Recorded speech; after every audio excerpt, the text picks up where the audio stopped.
Today I will show you a horror mystery film from 2018, titled The Possession of Hannah Grace. Spoilers ahead. Watch out and take care. Inside an abandoned church, a girl is restrained on a bed.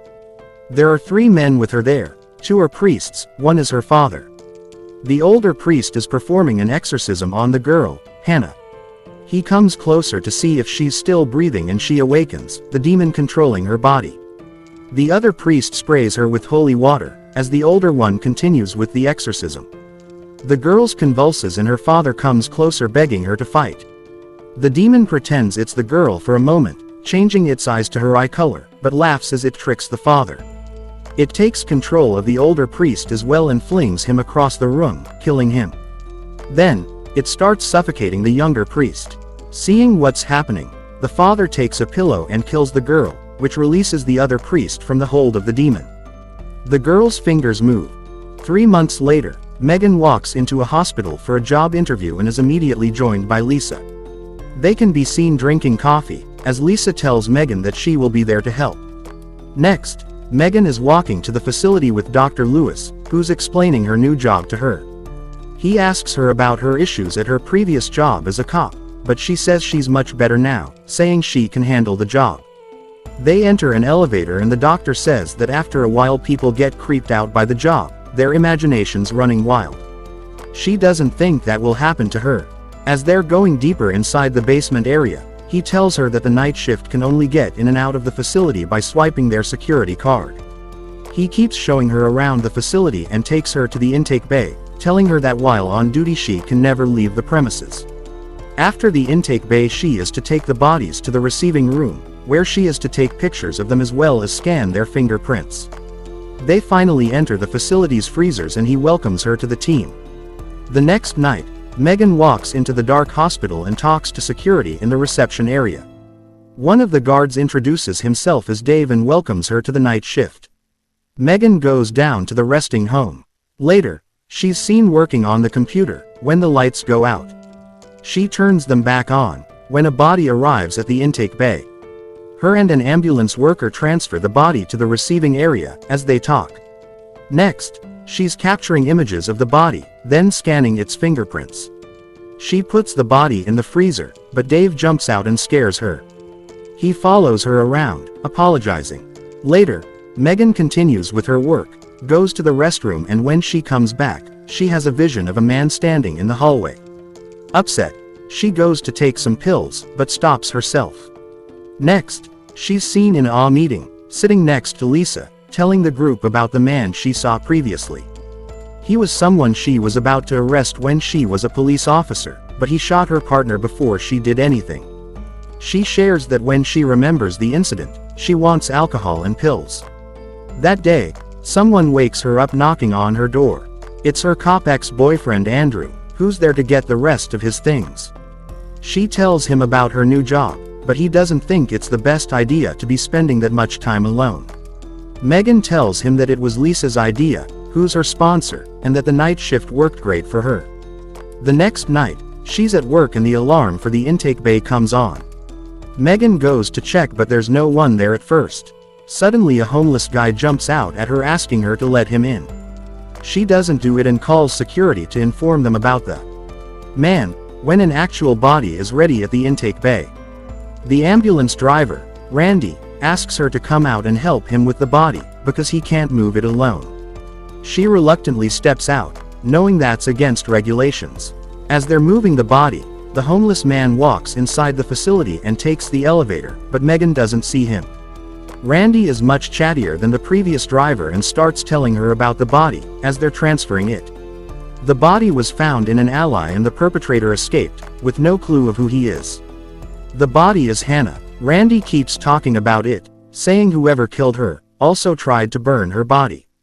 Megan escorts him out. The lights on the other end of the hallway come on, as she walks inside to process the body. The first image she tries to capture fails. She tries again with no result. Megan moves the camera and tries to take another photo when she hurts herself. She decides to move on to the fingerprints. She takes them and starts scanning them in, when the computer fails too. Not sure of what to do, Megan places Hannah's body in the freezer, but as she's pushing it inside, one of the tables starts shaking and a few vials fall down, shattering. She goes to pick them up and cuts her hand. Returning to push the body fully inside the freezer, a drop of her blood falls on it. Still in the freezer room, she dresses her wound and suddenly the freezer door opens. She checks and closes it. Next, she goes to her computer and uses Andrew's password to check on Hannah's case. She prints out her file and goes to check on the body again. The eye color in the file isn't the same one as the body. All of a sudden one fly appears on the body and then a whole swarm of them, frightening Megan. She takes another look, but the flies aren't there anymore. Megan puts Hannah back inside and returns to her computer. Suddenly, she hears a noise and she goes to investigate, only to find out that the body is gone. She takes a step outside and sees someone dragging the body away, so she follows. Suddenly, the homeless man attacks her, but she fights him off and when she goes to grab his knife, he's gone. Leaving the body in the hallway, she calls security and tells them to call the police. Megan runs back to the hallway, but the body isn't there. She walks into the burning room and finds the man getting ready to burn the body, so she tries reasoning with him. Suddenly security runs in and tackles him, but as they're taking him away, it's clear that it's Hannah's father. He tells Megan to destroy the body, saying that she's not dead. Later he's arrested and Megan is putting away the body, when she hears something strange. She closes the freezer regardless and walks away, but the doors open again.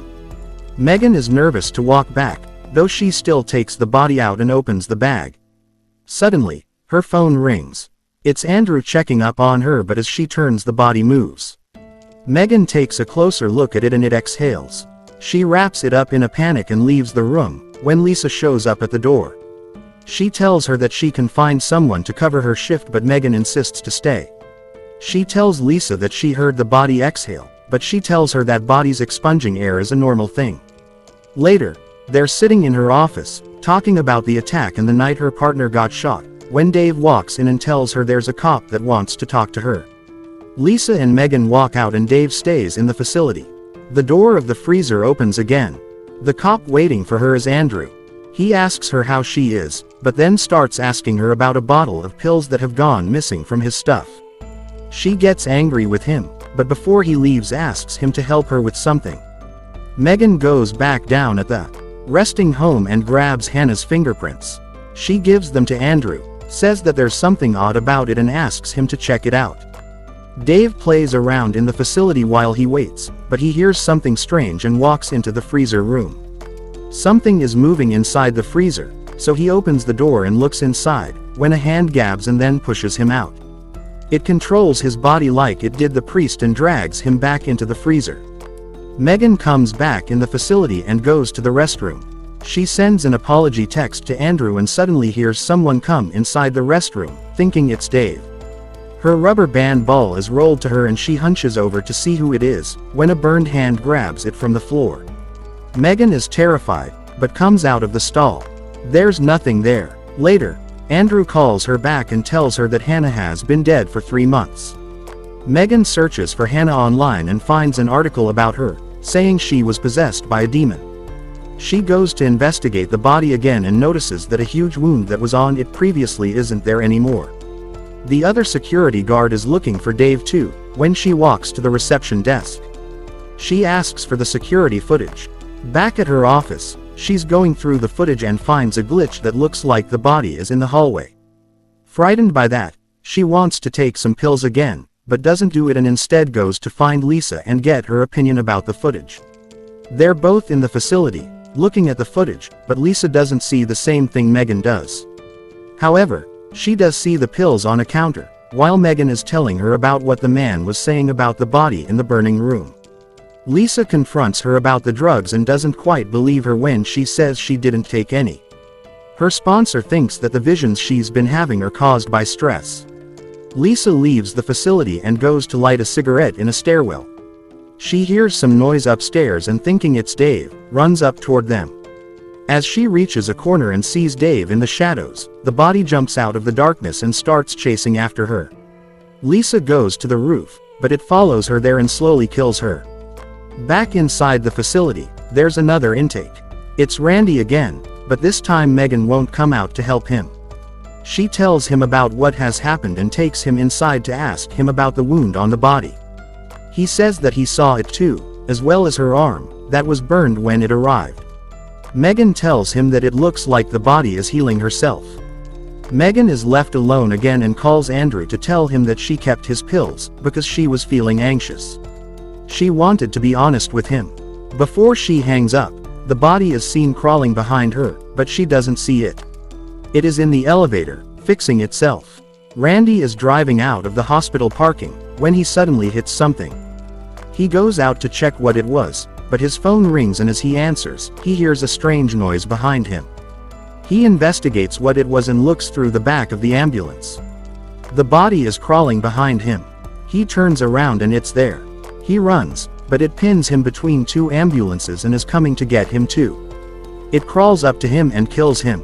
Simultaneously, Megan is checking the footage from a few moments before and sees the same glitch in the elevator first, then the body crawling inside. She runs out thinking Randy's in danger. Even though she's not supposed to, she goes into the parking lot and finds him dead. Andrew calls her, telling her that the man from the burning room escaped. Suddenly, he appears behind her and grabs her, taking her hostage.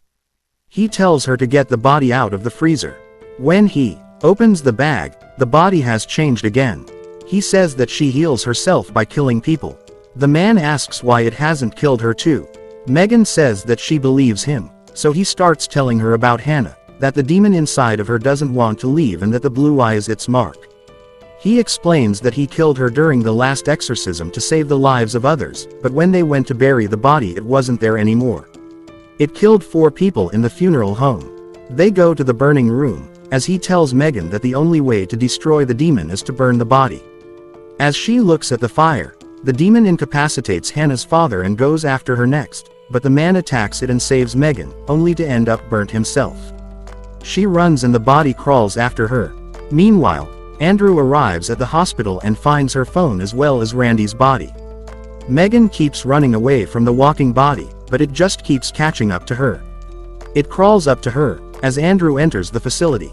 He looks for Megan inside, but the body just drags her inside the freezer, where she sees the rest of the bodies. Andrew runs into the other security guard, who tells him that everything is down in the hospital. They hear the noise Megan makes in the freezer room and go toward it, finding Megan on the floor. The guard sees the body and runs away, but it eventually catches up to him and kills him. The body heals its last wound and goes after Andrew, when Megan suddenly finds the courage to start shooting at it. She keeps shooting and finally incapacitates the demon, long enough to get her ex out of the facility. She tells him to get help and goes back to pick up the body and take it to the burning room. It wakes up again and struggles with her as it gets burned, but Megan eventually manages to burn it. The police finds her sitting on the floor, playing with the rubber band ball. In the final image of the film, Megan is looking at herself in the mirror. One of her eyes is covered by her hair. A fly appears out of nowhere and she squishes it on the mirror.